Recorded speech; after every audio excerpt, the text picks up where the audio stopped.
A college football tradition like no other. Yes, sirree, boys and girls. Or a guy that just won't leave. Wow, that is sad.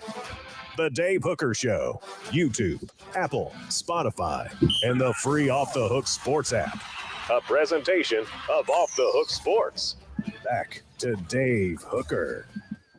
He is Caleb Calhoun. I'm Dave Hooker. Welcome to the program. As a lot going on certainly is, and we want to welcome an exciting new sponsor to the program. It is Zen Sports. If you haven't heard about them, download the app. And Zen Sports is a great way to do some peer-to-peer betting, so we'll get into that. That's a little bit later in the year, but Zen Sports, excited to have them on board. I'll tell you more about that as we go along. So there is a lot to get to. How are you, Caleb Calhoun? I'm doing well. I am doing very well. I'm doing a lot better than politicians in the SEC today. I'm sorry. Yes, and never the two should meet, but they do. And they're going to. We discussed that a little bit yesterday.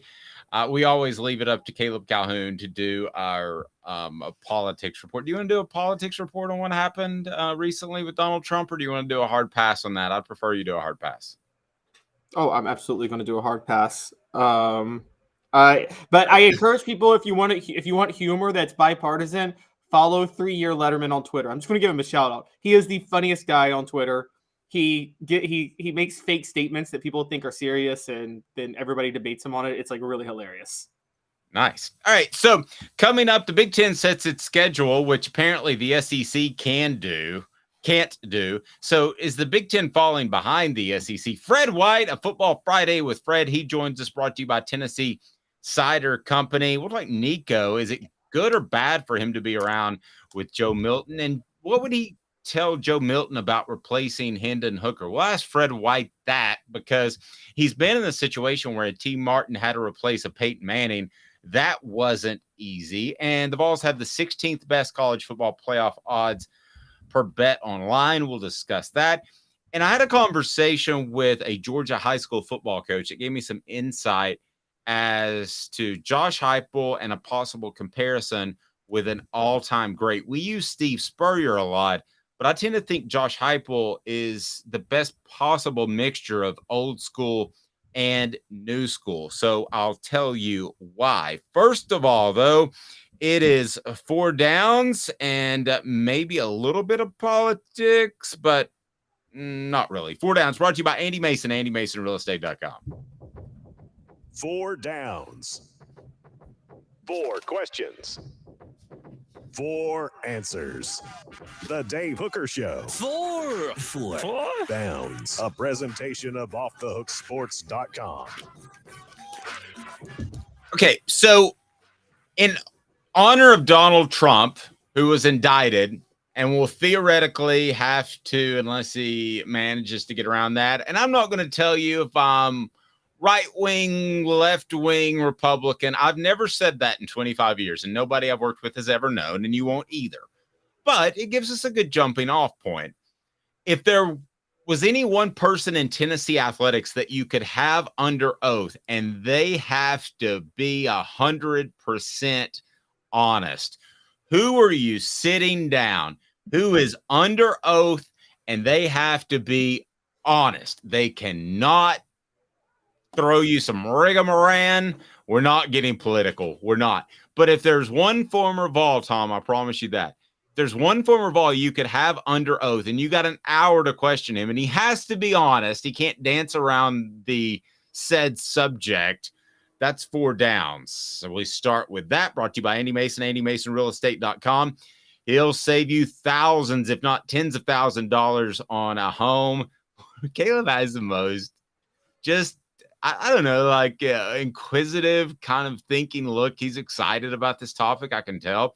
But AndyMasonRealEstate.com, best service, best biz in real estate in East Tennessee. That is pretty awesome. So one guy that you could have under oath as we get to 4 downs. Already a vote for Philip Fulmer saying hands down.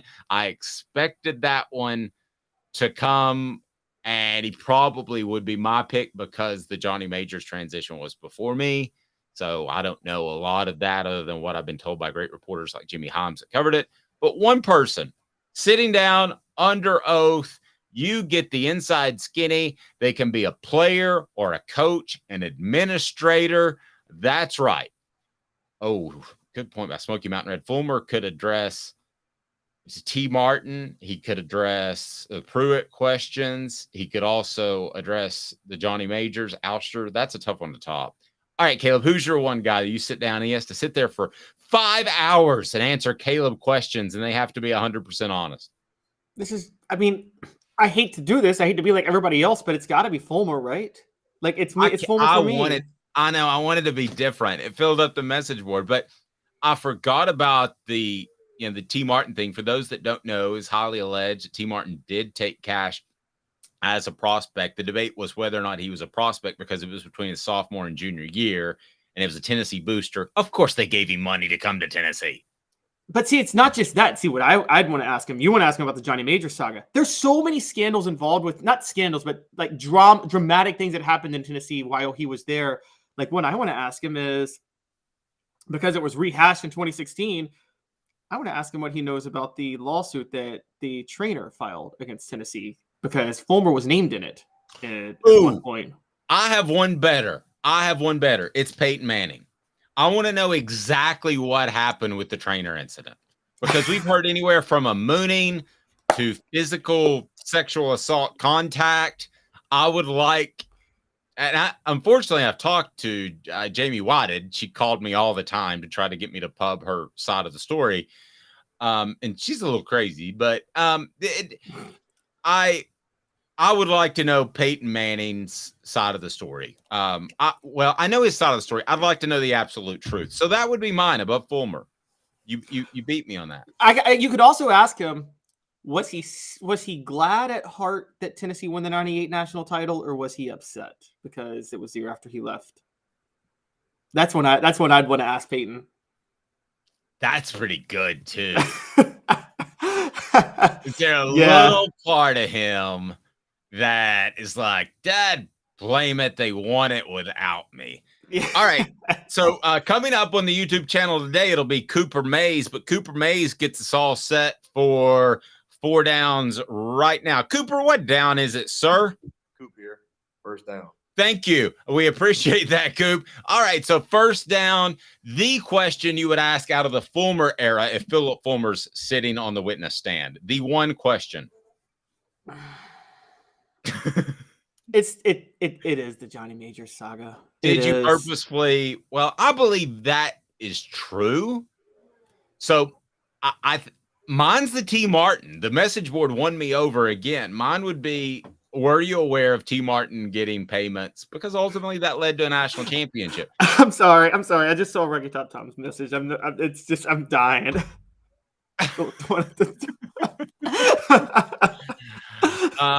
Yeah. Rocky Top says he'd be over the moon for Tennessee to win one, referring to the mooning incident. So one question during the Philip Fulmer era, what would you ask Philip? Okay, I'm going to ask him this. Were you purposely splitting Tennessee apart in 1992 to get the head coaching job? Did you maybe throw a game here or there against Arkansas or South Carolina? Okay. I don't think he did that. I wouldn't go with that verbiage, but I would be interested. Here's the question I have, because I think he did push to have Majors removed. I don't think there's any doubt about that. Be sure to hit that like and subscribe button so we can bring more people in. The question that I think's interesting is, would you have left Tennessee had you not got the job? Because he flirted with a lot of NFL teams as an offensive line coach. I don't think that he really was ever going to leave, but if he would have gotten passed over, much like John Chavis, when John Chavis didn't get a head coaching job, he realized it wasn't going to happen. Does Philip Fulmer go to a smaller school? Does he, he coached 1 year at Vanderbilt. Does he get hired by Vanderbilt? This is how much things could change with one decision about Johnny Majors. Does he go somewhere else? Quite possible. Second down, Cooper Mays. Cooper Mays here. Second down. All right, so if you'll notice, Cooper begins to give himself more credit as he goes. So the Kiffin year/era. The most cocaine-filled year ever. One question that you could ask Lane Kiffin, and he would have to answer it under oath. That's second down. How many women did you sleep with when you were head coach at Tennessee? I can't argue with that. Third down, Cooper Mays. I mean, I know the rest of the stuff. So, who was the hottest? Who was the hottest one? Yes. Were there any pseudo celebrities in the group? All right. Third down. Tennessee center Cooper Mays here. Third down. That's right, Coop. Thank you. Nice snap. Butch Jones. What's the one question you would ask him? Did you force Chris Weather to play when you knew he had a concussion? Okay, that's way too easy. I'm going with, when did you realize you were a sociopath? And he has to answer it. So I may need a psychologist there to work us through it. But I think if he had to answer in reality, he would say probably around the age of 14 when I was dissecting roadkill like Jeffrey Dahmer. I would say, I would actually do one better. I would be like, hey, you're on the stand, but you have to count to 14 for me. Because, when he went for the extra point instead of went for 2 against Florida because he didn't know the difference between 13 and 14 points. Yes. All right, Cooper, it's a possession down. By the way, when Cooper and I were doing these drops, I told him, I said, possession down, fourth down. He goes, what's a possession down? Am I the only one that's heard that term? Have you heard that term, Caleb? Yes, but I didn't actually know what it meant, funny enough. So yeah, it's if you lose that down, you lose possession. So fourth down. Anyway. All SEC center Cooper Mays here. Fourth down. Thank you, Coop. The Pruitt era, the one question you would ask. I mean, the obvious one is, how many players did you pay? Yeah. Yeah, I would ask that. And the other question, why did you get your wife involved? I mean, seriously, why did you? Because you've got hostesses running around that could do that. You've got ancillary players. You've got people in the recruiting department that aren't even paid. I don't know why his wife got involved. And particularly given the fact that he coached under Jimbo Fisher, why do you want football players around your wife, man? I mean, I'm sorry. I don't. I mean, as it turns out, Robert Peace married one of Philip Fulmer's daughters, and that was great. But for the most part, I don't want players around my wives or daughters. That's just me. And I don't have multiple ask Jimbo wives. Fisher how that worked out. Didn't work out well. It didn't work out well. And it didn't. I don't think it worked out particularly well for Michael Jordan when he was at Michael's in Knoxville back in about 1992. But we won't get into that. People talking about Jimmy Butler. Is he a love son of Michael Jordan? There's a love daughter in Knoxville. I'll be the first to tell you that, but that's an absolute fact. Coop, what do people need to do? Cooper Mays here. Hit like and subscribe. Well, absolutely do that. And it's time for What the H? And it's brought to you by Kraft Treats. Why does the Big Ten suddenly seem more competent than the SEC? Hit that like and subscribe button. What the? What was he thinking? Release the hounds. The Dave Hooker Show. Keep cool. A presentation of offthehooksports.com. The Big Ten sets its scheduling model immediately, and I thought, I wonder if the same thing is going through Caleb's head as my head when I saw this news break. They're able to keep all of their important rivalries, a 9-game schedule model, and it was up and done. I think the Big Ten is pretty stupid for going out and get Southern California and UCLA, but they did it. They were aggressive. They did it competently. Nobody knew about it until it was happening.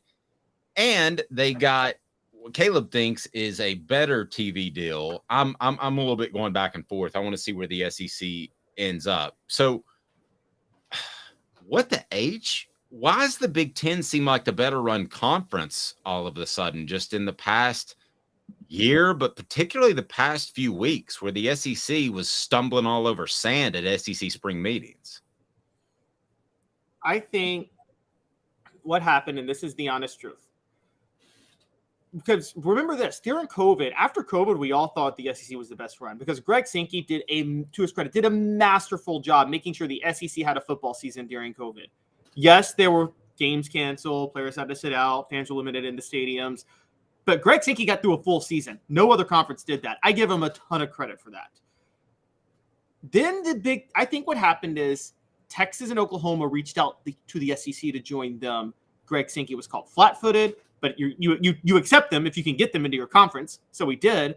Whereas when the Big Ten decided to expand, they planned to expand. They put together a plan to expand before they reached out to USC and UCLA. They were like, we're going to go get them. Then we're going to go negotiate our TV deals. And then we're going to figure out the rivalries. They had all that set in stone before they ever tried to expand.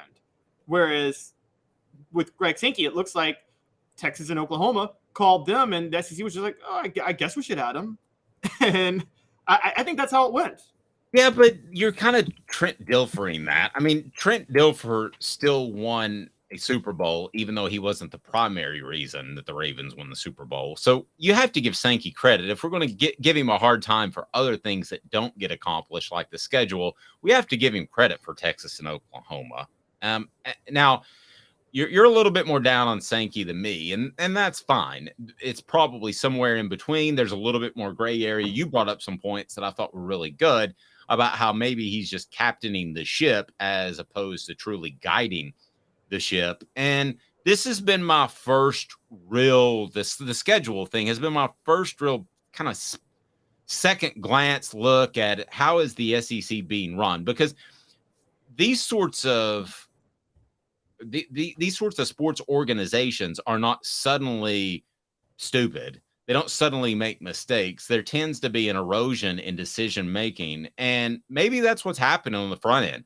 I think we all saw in golf that it took about 2 years, but the Live Tour basically looked at the PGA Tour and said, we can take this thing over. And so could we be seeing a slow erosion after great leadership with Slive and Roy Kramer before? I don't think we're to that point, but after this scheduling news, I think it's at least up for conversation. I don't think there's any question about that. But until the SEC slips behind the Big Ten, and I mean on the field and in terms of popularity, you still have the SEC hitting all kinds of TV records each and every year as far as viewership. I just can't throw what Sankey has done out the window. I can't. What good are the records if you're not getting paid for it? Say again, what? What good are setting those TV records if you're not getting paid properly for it? Like the whole concept is to get your money. You've given me doubt. I mean, you've given me pause, reason to think. I still just. And think about this. Here's the big part. And don't sleep on this, by the way. Because the Big Ten deal is worth 2.5 times more than the SEC, the big schools in the Big Ten are going to have more NIL money to throw around over the next 7 years. Actually, the next 10. They're going to have more NIL money because, again, Dave, as you know, yes, NIL is not based on a school's budget, but it is. Because when a school has more money to spend on itself, donors don't have to give as much money to the school, and they can spend more on NIL. That's going to happen. And I don't know if you noticed this, but the Big Ten has shot for the moon with some coaching hires recently. They just got Luke Fickell at Wisconsin. They got Matt Rule to Nebraska. They've got Lincoln Riley at USC now. They got Chip Kelly at UCLA. But that's not a conference thing, is it? Or is that just having the money to make it a conference thing? It's having the money to make it a conference thing. I think the Big Ten they're winning. Look, Mel Tucker had one bad year and he's already on the hot seat. The reason Mel Tucker's on the hot seat is because I think Michigan State knows they're about to have some money to throw around where they can maybe go lure a big name coach if they want to. And remember this, up until the mid-2000s, the SEC talent-wise has been the best conference since the 70s. It has. But it didn't start dominating national championships until the 2000s. Why? The SEC was always behind the curve in head coaching hires. You know this, Dave. How long did it take for SEC schools to figure out maybe we shouldn't just hire our former defensive lineman to be our head coach because he played here? That took them forever. No, it did. Now, but you mentioned Rule, and I think that was a fantastic hire. But is that a better hire than Stoops? mean, it's better on the front end, but Stoops has proven to be a very good coach at Kentucky with longevity. So those two schools, I think, are kind of similar in the hierarchy of their respective conferences. So I still think the SEC has better coaches top to bottom. Do you not? Wow. So you think Nebraska is on Kentucky's level now? Talk about falling from 1997. I do. But I really do, because I don't think they'll be able to recruit at that high level. And with the transfer portal, they like keeping guys around for 3 years and adding like 40, 50 pounds of muscle to them. I don't think you can do that with a transfer portal. I think the days, we talk about Tennessee, can they get back to the glory days of winning championships? I think they're one of the schools that can. I think one of the schools that can't in this current climate is Nebraska. So I'm pretty down on them as a program long term. Okay, well, going through that, I don't know if they are better top to bottom. And even if they are right now, I don't think they will be long term. I think the Big Ten will be better long term top to bottom until the SEC can get a better TV deal. They got played. And by the way, people are mad at ESPN for not being willing to renegotiate. Why would you renegotiate if you're ESPN? You got the sweetest deal in the world. I mean, don't blame them. Blame the SEC for making a stupid decision to just give away the farm when you negotiate. And it's going to come back to bite them. I mean, I thought Paul Chris was a lifer at Wisconsin. I thought he was going to be a lifetime coach. For Wisconsin to force him out to go get Luke Fickell, that is a big, big deal. And let's not forget, you talk about great coaches. We got questions about Arkansas's head coach and Sam Pittman. We got questions about Mississippi State's new head coach. We got questions about Jimbo Fisher. We've got questions about Eli Drinkwitz, Shane Beamer, and Billy Napier. Yes, you mentioned Kentucky. I think Mark Stoops.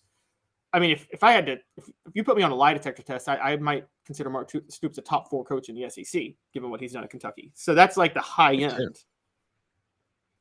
No, I would too. Top to bottom, though, I would still take SEC's coaches. Now, the money could change things, but the other question, as far as when we talk about coaches, that somebody had a great point about is a couple of those guys. If you could ask them in the Big Ten, going back to Urban Meyer and Joe Paterno for our Donald Trump question, wouldn't you like to have them sit down and have to answer serious questions? Well, Joe Paterno, was lucky he passed away when he did, because otherwise he would have had to answer some serious questions. Lucky? I've never heard that term. You're lucky you passed away when you did. Otherwise, he would have been indicted and he would have had to testify under oath, because there was the free report that came out that next summer. Well, I agree. I just don't think a lot of people say, boy, that lucky's a weird term to use, Caleb, to say, oh, we love grandma. Lucky she passed away when she did. Fred White coming up next. not blessed in a better place, nothing like that. She's just dad blame lucky she cried. I'm not sure Joe Paterno is in a better place. So, youch. Judgment Friday.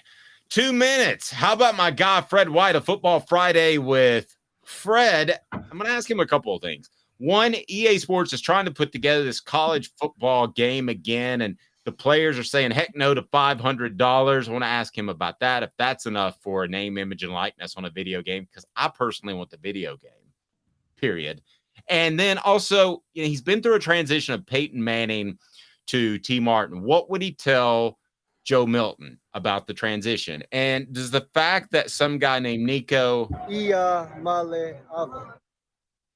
presence help or hurt Joe Milton? 2 minutes. Fred White, Off the Hook Sports. And Craving Wings South North Shore location, where we've heard people say that you can get the best wings in East Tennessee. Pero ¿quién es este?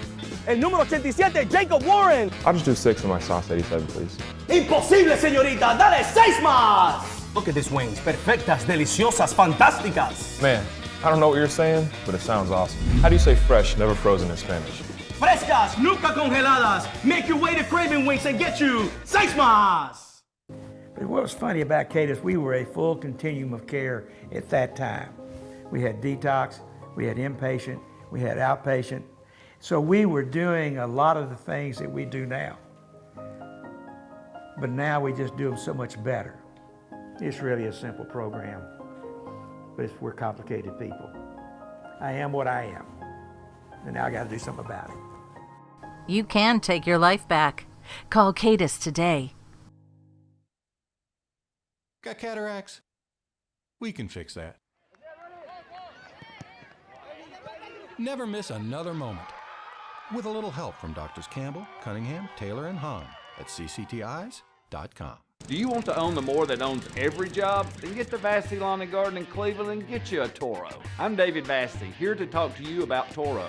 With a Toro Zero Turn, you'll get more out of every minute and you'll reach the finish line faster. At Vassey's, we like to say, no matter if you're mowing 3 acres a week or 11 lawns a day, homeowners and business owners alike find confidence in equipment they can trust from top to bottom. Vassey Lawn and Garden, Highway 60 North in Cleveland. Man alive, it's worth the drive. Our family has been creating jewelry since 1986, each piece unique with a story all its own. I'm Rick Terry with Rick Terry Jewelry Designs. I'm a jeweler, and I want to be your jeweler. We're grateful that you chose us to be Knoxville's best jeweler. My family and staff look forward to serving you. So please come see us. Kingston Pike and Campbell Station Road in the heart of Farragut and downtown on Gay Street, right next to the Tennessee Theater. Who's this guy? Hello, wizard. The Dave Hooker Show, Who? a presentation of Off the Hook Sports. What? YouTube, Apple, Spotify, and the free Off the Hook Sports app. Back to Dave Hooker. All right, here we go. We want to bring in Fred White, VFL safety, part of the Celebrate 98 series. His appearance brought to you in part by Tennessee Cider Company. Use the HAT promo code, and you get some free swag, and you can order the cider almost anywhere that you are listening or watching this program, and it is awesome. Fred, happy Friday. How are you, sir? I'm doing good, Dave. How about yourself? I'm well. Football Friday with Fred today brought to you in part by Craft Treats as well. Go to crafttreats.com. If you got a pet that's troubled by arthritis, digestive issues, or even anxiety, they have the CBD derivative chill pills that will help your pet. Also, they have great pet treats across the board. Use the promo code Off the Hook to get 20% off. Pretty good stuff. All right, Fred. So the whole NIL thing started with the usage of name, image, and likeness on video games. It's basically Ed O'Bannon with UCLA started the lawsuit, and that's what got everything going. So now we're trying to, and you and I have played video games before. I think we always played the NFL version, the Madden version, but nevertheless, I would love for the college football version to come back. So here is what they've worked out. Is the players will get roughly $500 per. There's a lot of players. There's 85 scholarship guys. So you have to pay a lot of guys. But when I throw that number at you as a former player, that number $500, what do you think? I mean, it was better than what we got. We got nothing. So, yeah. I mean, here's the thing. We talk about, so Celebrate 98 is something that we do, and it's been going well. And myself and Jermaine Copeland talked about how we had $200 between us to go to spring break. But everybody in the world could play our video game with our likeness on it and image on it, and we couldn't get $1. So, I mean, yeah, $500 would have been great to go to spring break with. Absolutely. Mm-hmm. So 500 is enough. If you had a vote at the table, you'd say that's good. Well, that depends, because here's the thing. You give Peyton Manning $500. Oh. You understand what I'm saying? Yeah. So guys that don't need it are getting it. Is that what you're saying? Yeah, I mean, do you give Peyton Manning $500? It's Peyton Manning. He's up for the Heisman. And he can get a lot more money now in NIL than what he could have, do you give him $500 too? Now, if there's an agreement, I feel like, here's the thing. I think it's coming to the point to where there's going to be a players association coming up when it comes to college football, because they get paid like NFL players now. So that money that they're getting, I think there's going to have to be some kind of ruling or rules to be able to do these things, because if you can get paid $500 just for the video game, then someone else is going to say, well, EA Sports decided to give them $500 and they went with that. So Coca-Cola might do the same, or, You follow what I'm saying? I mean, I think it depends on who you're dealing with and what you're dealing with. It's a lot different than what I thought it would be. Yeah, and I wonder too if it could splinter, if you could have an EA Sports and then another video game that kind of like the USFL did back in the day, tries to get some of the biggest stars. A lot of people don't know that Charles Barkley's not on NBA Live, which I play with my son all the time because he chooses not to be because the money wasn't enough. So you could have people splinter off and do that. Fred, what you're saying is right. I mean, I want the video game, but I know the type of dollars that these guys are making, in particular Jacob and Cooper Mays, because they work with us. And $500 ain't a lot of money. I mean, it'd be nice to have, but it ain't a lot of money when they sold 130 million of Madden last year. Exactly. I mean, they opened this door with this image, name, and likeness thing. When they open that door, be careful what you wish for. Because it's, if you can pay a guy $8 million to come play college football, the door is open. The gate is open for anything to happen at that point. So there's no rules. It's like they're playing Wild Wild West right now. I mean, that's really what's happening. You can I can go offer a guy, we can go offer a guy 16 million if you wanted to, 20 million if you wanted to, because there's no cap, there's no limit, there's nothing that you can't do at that moment when it comes to offering them money. So I think there has to be a lot more ruling involved in order for it to get to the point of, there needs to be some kind of ruling. I mean, every sport that gets paid has a union. NHL has a union.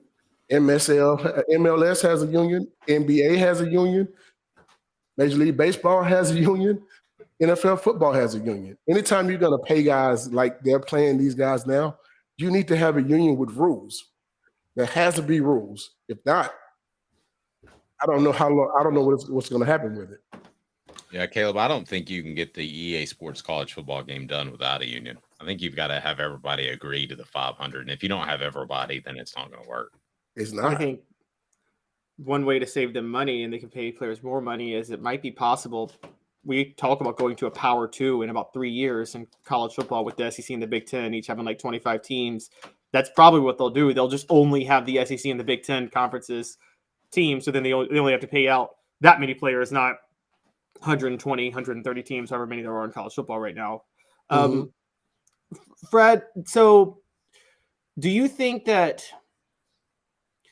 NIL, and I know you think there needs to be some sort of union with rules, and I agree. Do you think that it's with NIL, there needs to be an understanding of players that some players are going to just get a lot more money in certain avenues than others? That is true. Yeah, I do. I think that's going to be the case. And I think players understand that. I mean, look at it. The quarterbacks are always going to be the guys who get paid. But there's going to come along a guy who is a Deion Sanders who's going to promote himself very well, and all of a sudden he's going to get paid like that. Here's the thing. You paying these guys coming from high school. Major League Baseball does it. Hockey does it. Football is coming right behind it, and there's no changing it. I see the thing that says if you want to get paid on the side, I see the comment, if you want to get paid, go to the pros. Hey, they're already in the pros now. The rule has been passed. Now these guys can get paid. So we're either going to have to get with it or not. It's going to happen. It's happening right now in front of us.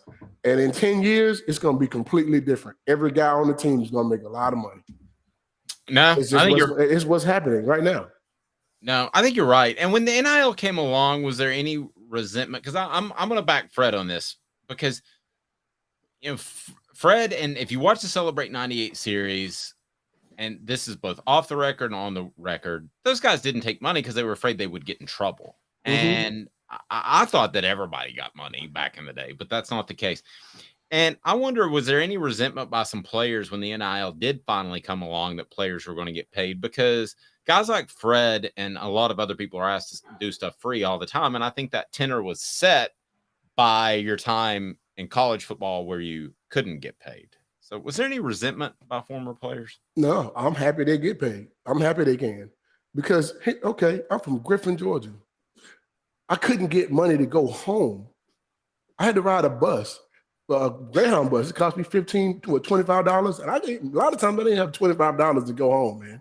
I mean, you understand what I'm saying? So that's why I'm on campus at spring break, and I'm the only person there trying to figure out how I'm going to eat. But there's people wearing your jersey with your name on the back. Go figure that. Weird. But I don't get $1 from it. I don't get a penny, not even a penny. I mean, if I had gotten $20 from a jersey sale or $10, I'd have took $1. Hell, I took 50 cents. I mean, yeah.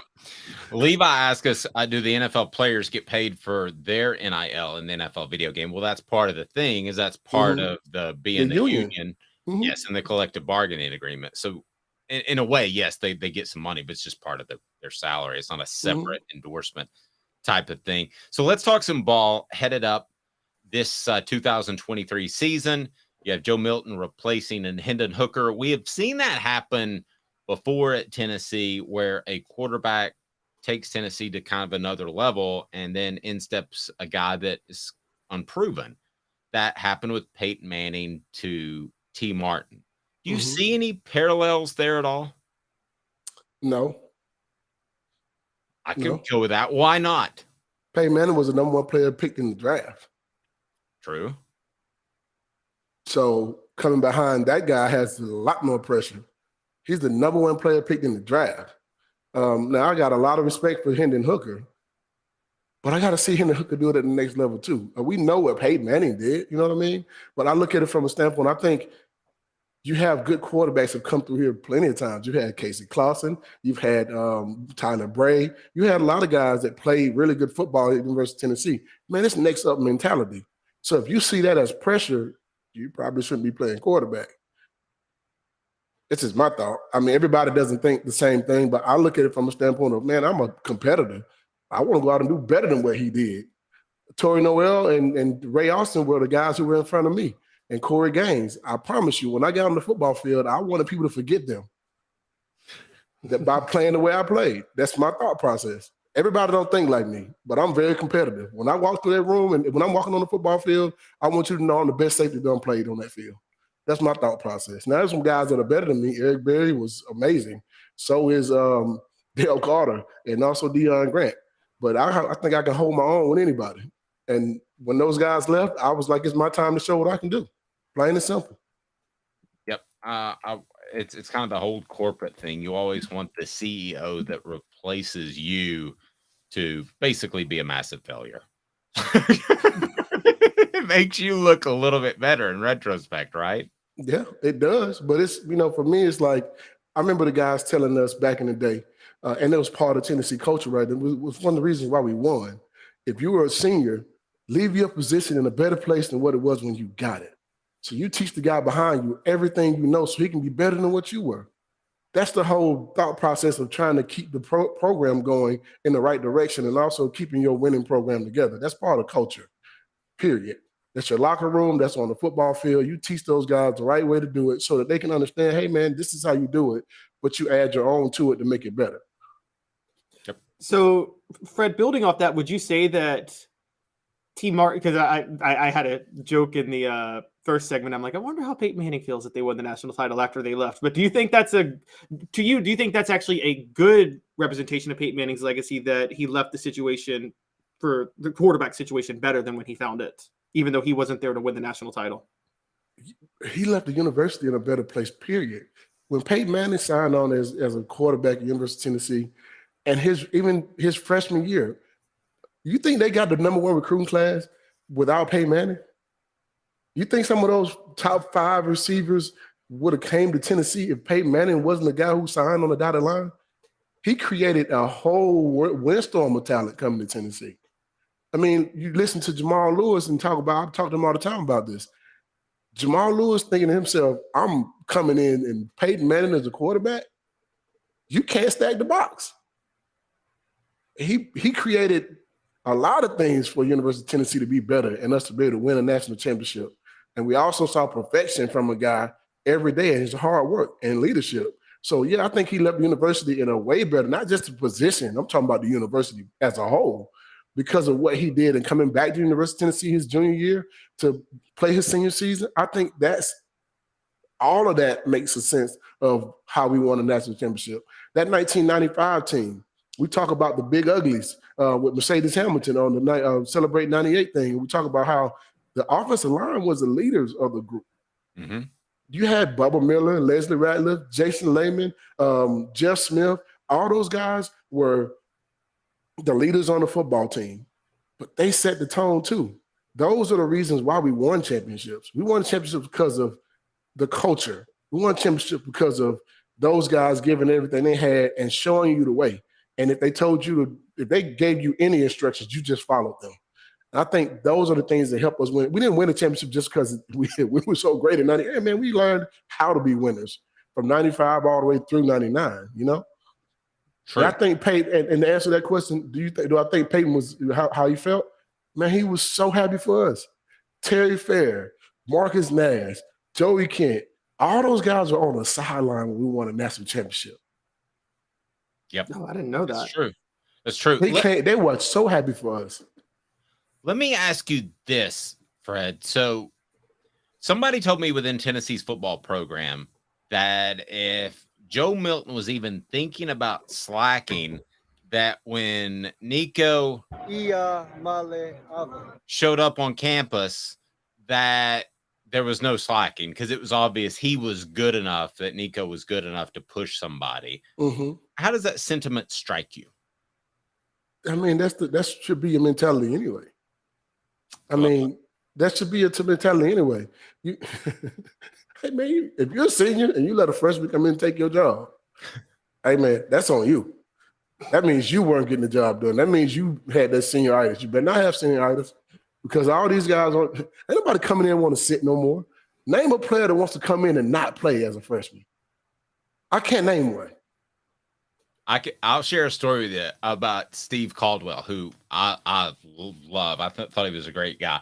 But I remember asking him one time shortly after signing day at a spring practice. This is when I learned quickly kind of that freshmen aren't expected to do anything. I said, well, some of these guys that you have at defensive end, do they get motivated by signing the guys you had, which are 4- and 5-star guys? He goes, good gracious, if they need to get motivated by incoming freshmen, we've got a problem, Dave. Got a real problem.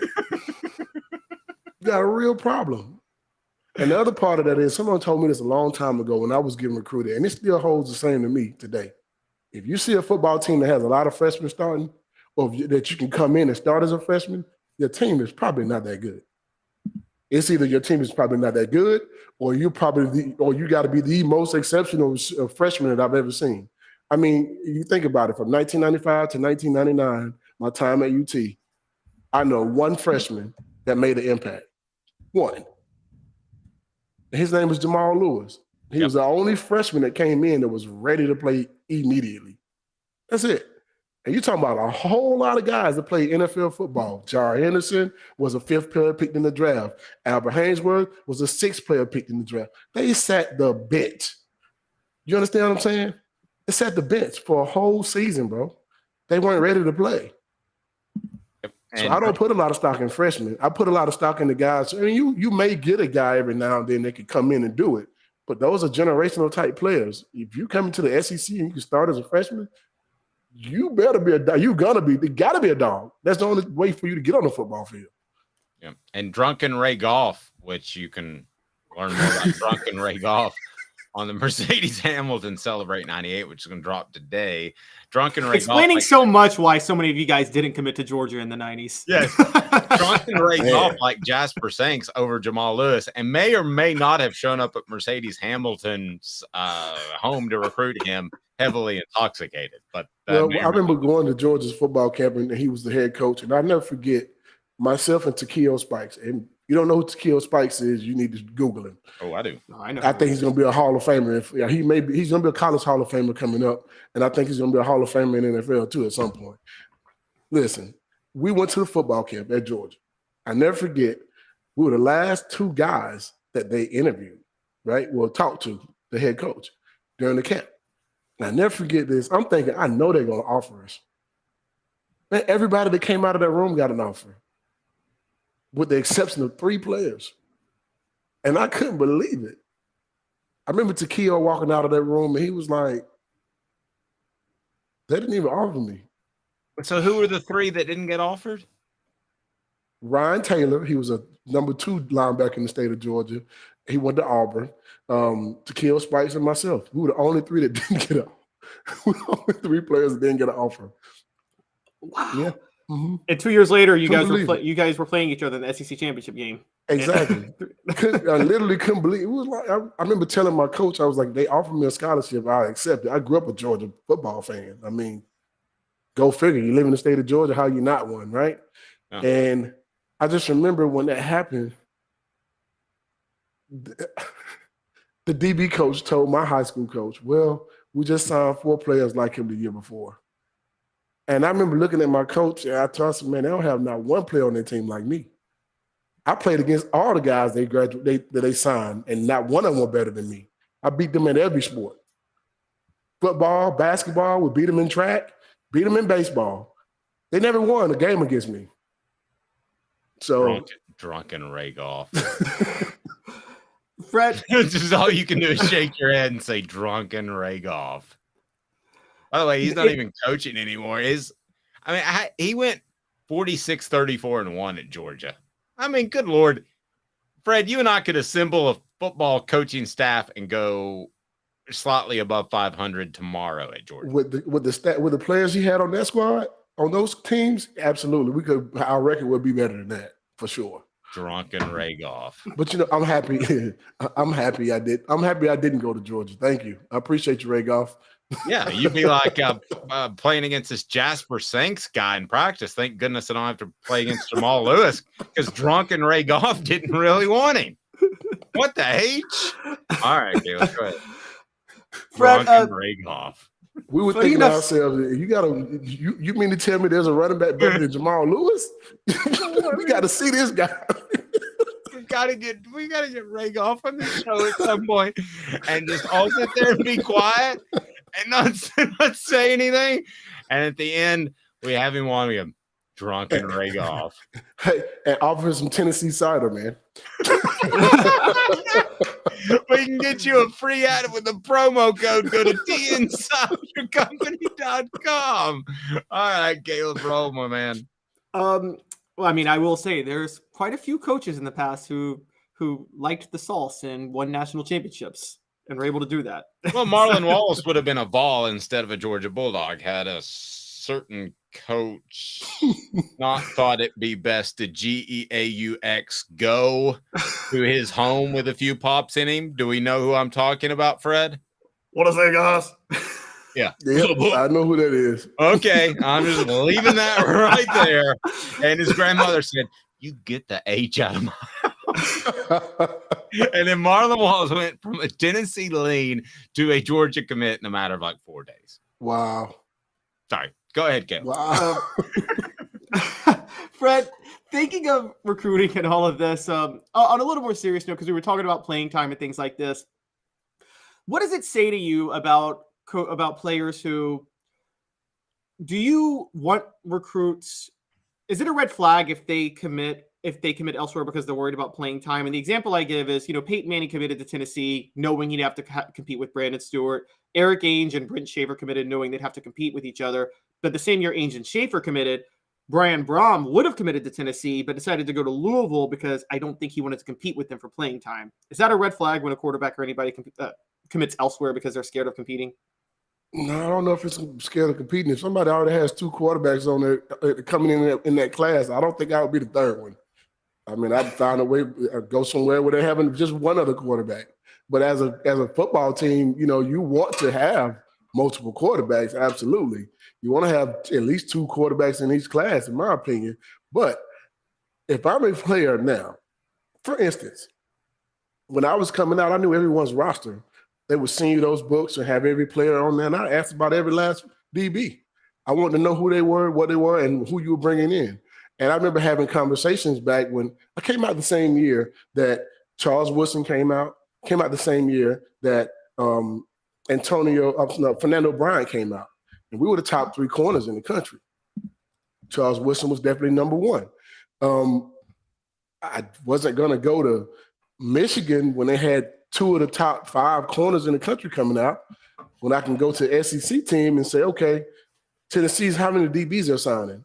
They only signed 2, myself and Al Wilson. That was it.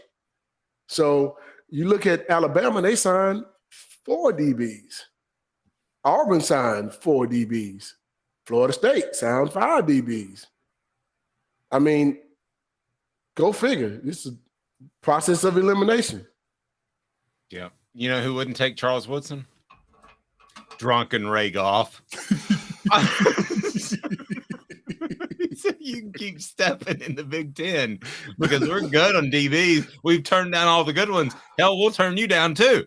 Yeah. Question: Who was a worse coach, Ray Goff or Mike DeBose? Drunken Ray Goff or sober Ray Goff? Ray Goff or Mike? I mean, they're very close. Drunken Ray Goff's 1B. And sober Ray Goff's a slightly 1A. The other thing I wanted to get to, so, and this is way off topic, but we're talking quarterbacks and Drunken Ray Goff. And Chris Sims said something that has popped into my head way back in his recruitment. So he's considering Tennessee, committed to Tennessee at one time in 1999. And so this Celebrate 98 series, I've learned so much about the unity. And we had Jeff Hall on. We're going to drop that one this weekend.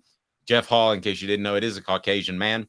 And then a lot of players that were on Tennessee's team were not Caucasian men. But I remember Chris Sims saying at the time, he said part of the reason, this is after he was at Texas, and he said part of the reason I didn't go to Tennessee is because I felt like they were racially divided. And he was going through the recruiting process when Who you said were this was Chris Sims. I'm going back a long time, but when he was asked after being at the University of Texas, he said all the white guys sat together and all the black guys sat together. At the University of Tennessee? Yes, he was referring to Tennessee, which is the most absurd thing I've ever heard. Which UT? You sure he was talking about this UT instead of that UT? Well, he ended up at Texas, so I mean, if he's racist, then maybe he was drinking with Ray Goff and thought the wrong UT. Ray Golfer on the Ray Copper Seller on the strip. Well, I mean, that's the thing. That was still the most bizarre comment in the history of man, is you guys were so close. It still are. Yeah, that's the craziest part. Still are. I don't know what he's. The entire team hung out together. You saw Spencer Riley at the cookouts too. I mean, yeah. You saw Spencer Riley. He was as wide as they come. And then I did love the fact. So let's tease the Celebrate 98 series. So Fred can call whoever he wants. He can call T. Martin, who's at Baltimore. We're gonna have Al Wilson on. We're gonna have all these guys on. And he specifically wanted Jeff Hall as a kicker, who Caleb reminded me was a captain for that team, which for a kicker is extraordinarily rare. And then during the discussion, and we'll drop that this weekend, Jeff talked about how he ran 110s with you. Mm-hmm. Man, I didn't know it. Jeff Hall was not your average kicker, Fred, and that's why you wanted him on the series, which was awesome. Well, I want him on the series because he's my teammate and he's my brother. And this Celebrate 98, he's part of that team. And he's a clutch, key part of that team. Without his kick against Syracuse, we don't win the game. We don't win the national championship without that. That starts the season off. He kicks the field goal against Florida that puts us, up in overtime to win that game. I think those are things that, he's a legend in my book because he was our kicker. And how many times do you vote a kicker to be a captain? Well, that's my point. You understand what I'm saying? How many times do you vote a kicker to be a captain? Yeah, 25 years from now, if I'm doing Let's Do 22, Chase McGrath is not going to be on the group of guys, the list that I'm going to interview. Sorry. I understand. I mean, but Jeff he had a personality. He was our teammate, and he was one of us. He was. Yeah. And he was one of us. I love that he said, I got around the offensive linemen and I realized I wanted them to be my friends. That's probably your first good move. Well, because for one, they got to block for you. Somebody blocks your kick.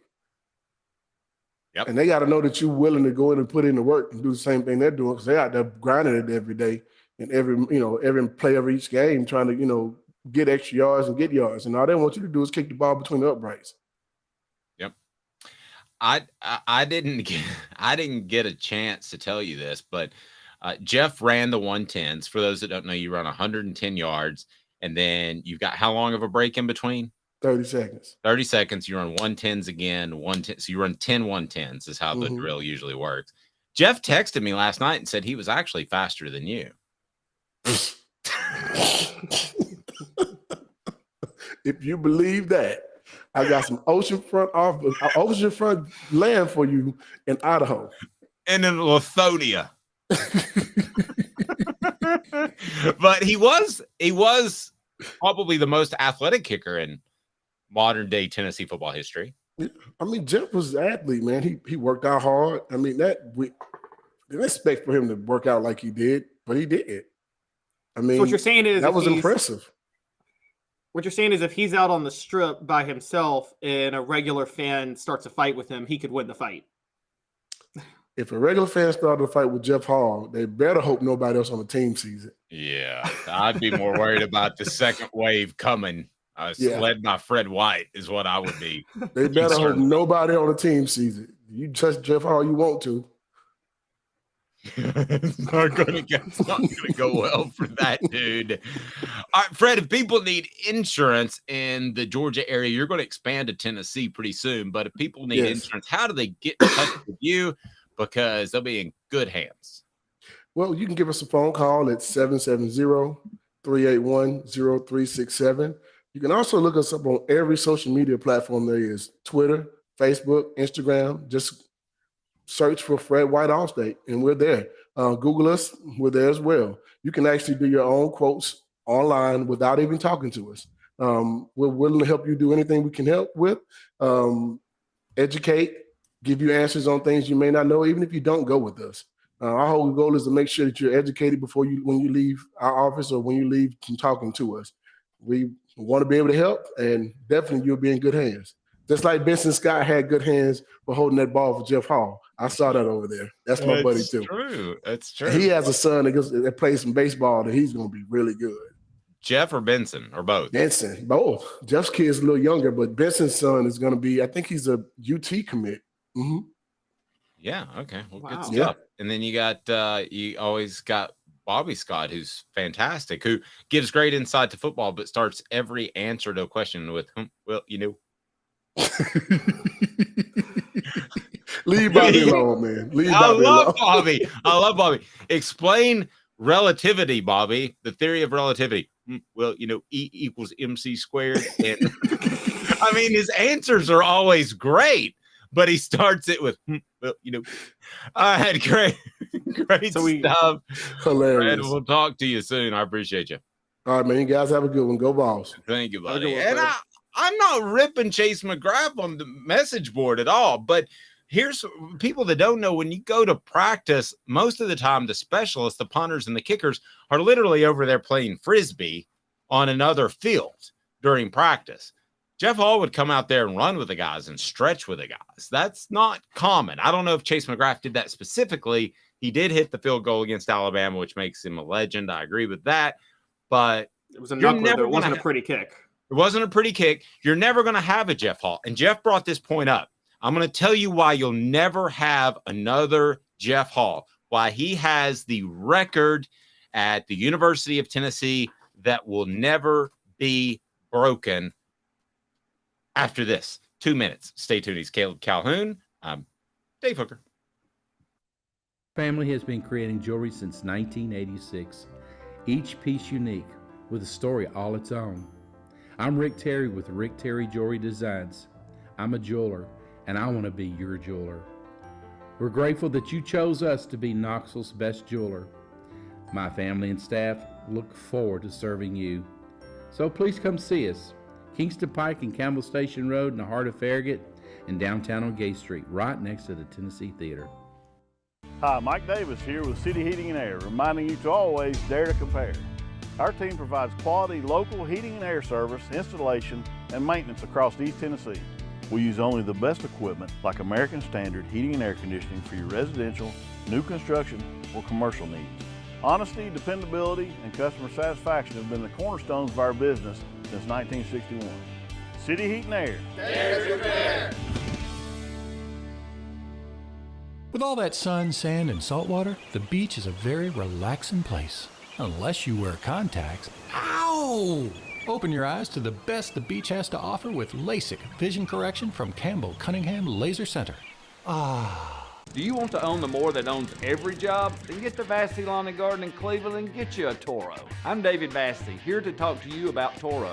With a Toro Zero Turn, you'll get more out of every minute and you'll reach the finish line faster. At Vassy's, we like to say, no matter if you're mowing 3 acres a week or 11 lawns a day, homeowners and business owners alike find confidence in equipment they can trust from top to bottom. Vassy Lawn and Garden, Highway 60 North in Cleveland. Man alive, it's worth the drive. These mountains hold and defend a spirit far better than moonshine. A drink that holds flavor that becomes necessity. A hard cider made and relished by folk who are as hearty as they are legend. A refreshment that can only be found in one place. With a taste that makes you say, give me 3 bottles of the good stuff. Tennessee Cider Company, where necessity can be found. Objective coverage. Hey, that's new.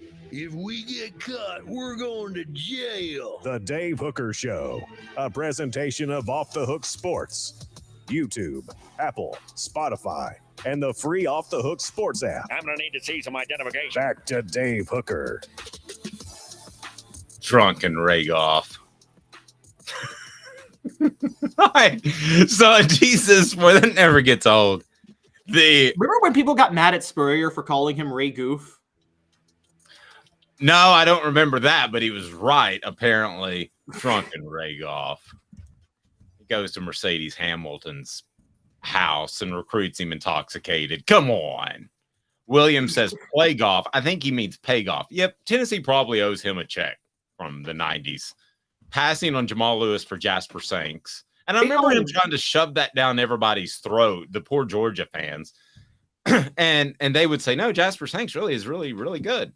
He ain't Jamal Lewis. I mean, again, Caleb, I think talent evaluation is tougher than you think it is. We've discussed this before, but you and I could tell the difference between Jasper Sanks and Jamal Lewis, couldn't we? Well, yes. And to be fair, I think talent evaluation is easy with 5-star guys. I think it's not. I think most of the time you can tell if the guy. But yes. I don't even remember Jasper Sanks. That's what we're talking about. Okay, yeah, he was like pretty good. He was like a Travis Stevens level, but he was not an elite, one of the best running backs of his generation, Jamal Lewis level, or even a Travis Henry level. So that gives you a little bit of context. Hopefully that helps. I forget sometimes that I'm the old man in the room. I'm not used to that. Smoky Mountain Red says you might stop by the Sevierville cider location today. If you order online, use the promo code HAT, you can get some free swag with any order. You can order ciders in like 42 states. Phenomenal. Tennessee Cider Company. Portions of the program brought to you by City Heating and Air Conditioning. That Jeff Hall stat that Caleb's pulling up. City Heating and Air Conditioning. Integrity matters. CityHeatandAir.com. Might not need a whole new unit. Might just need a part. Might just need some coolant. That's City Heating and Air. CityHeatandAir.com. 50 years in service there in East Tennessee.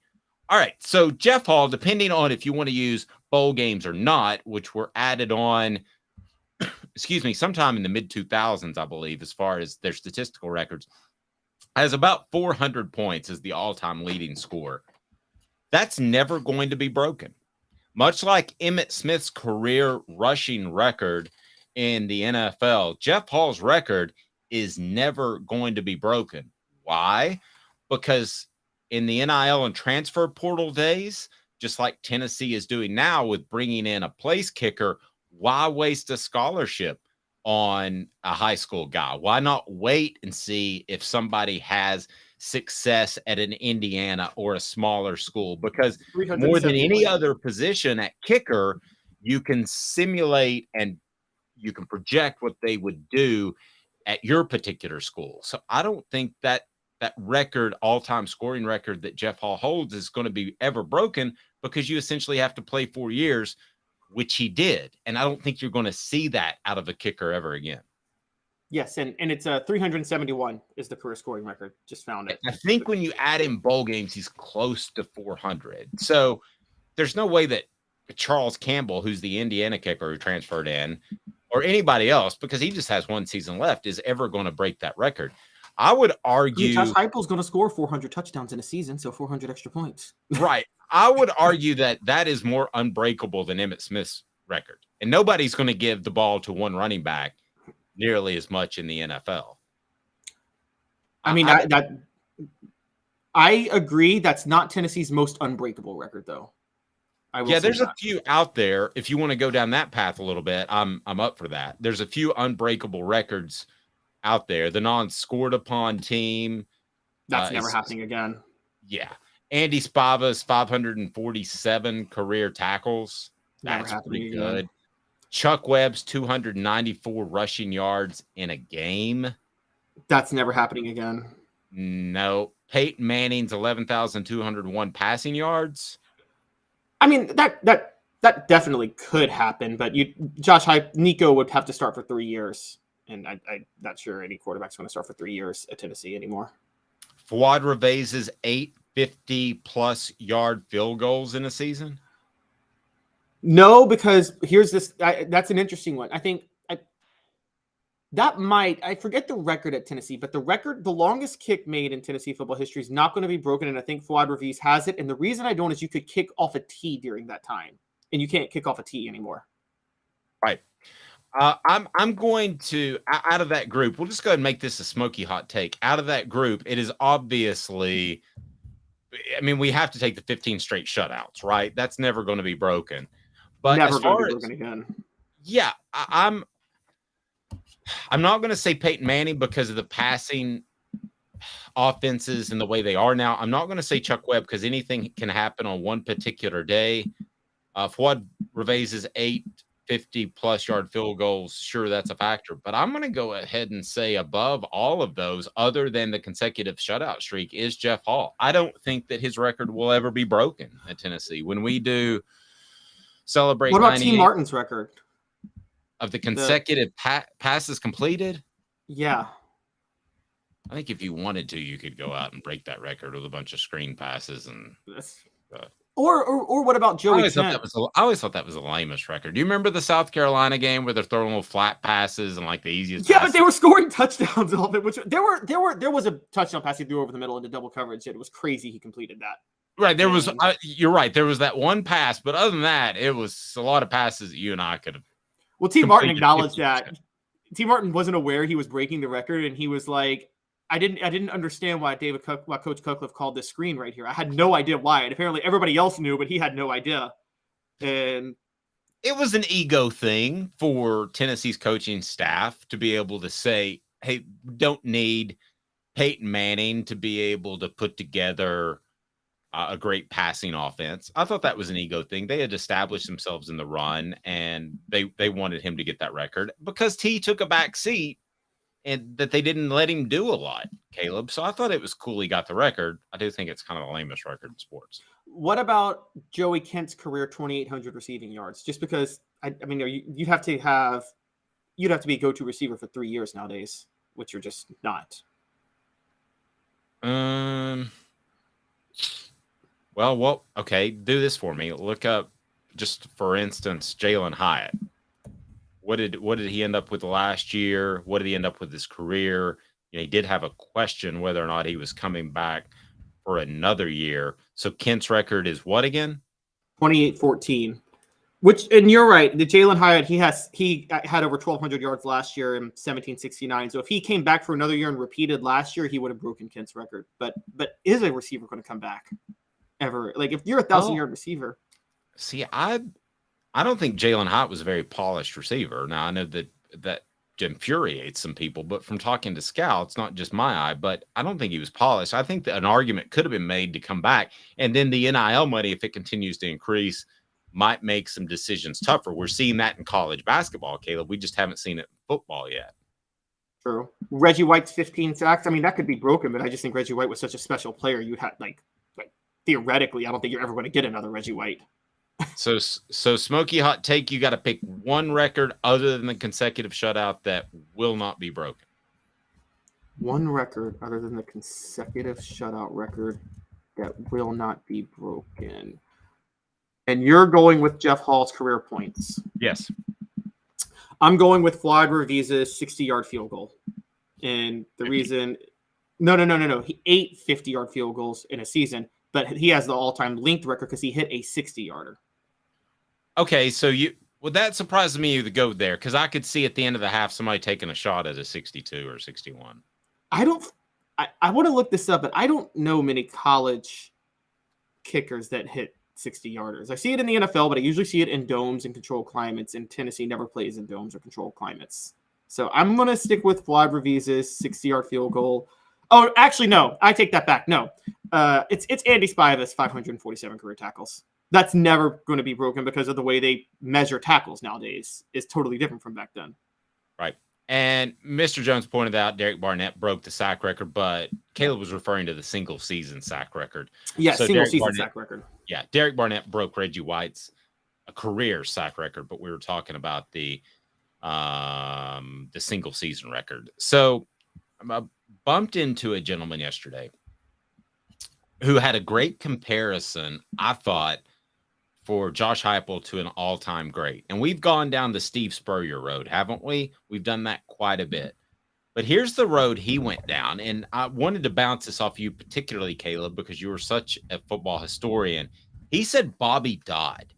Bobby Dodd, now this is a long time, very successful high school coach that was in the state of Georgia. So he knew their program because they like to woo him and get his players.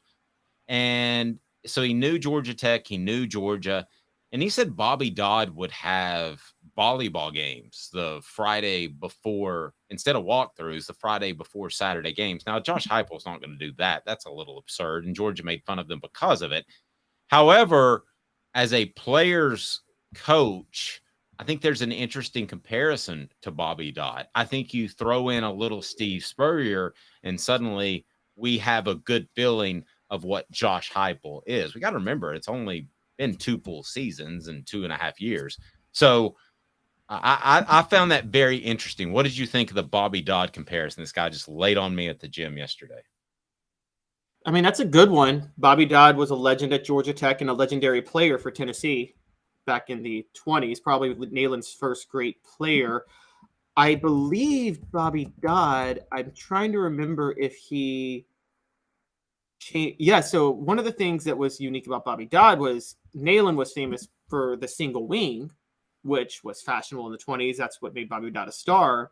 But he was willing to transition that and use some of that to develop his wing T offense that he ran at Georgia Tech. Similar to how Josh Heupel was part of the Mike Leach air raid and then developed his own offense when he went to Tennessee from the air raid, but also included the veer and things like that. So that's a very interesting one. And also another comparison, Bobby Dodd took over a once great program. If you guys remember, Georgia Tech was the essence of college football in the South in the 19-teens and 1920s. And they had kind of fallen off. And then Bobby Dodd takes over and revives them, just like Josh Heupel took over Tennessee that had been a program that had fallen off. And so there are some similarities. I just knew Caleb would crush this topic. Mr. Jones says Heupel and Mike Vrabel are similar, except they're on opposite sides of the ball. No, they're not. Okay, well, don't get overly animated. You just get too excited. Him and don't give Mike Vrabel that much credit. I think Vrabel's a solid. Sticking with Todd Downing, speaking of drunken people, okay?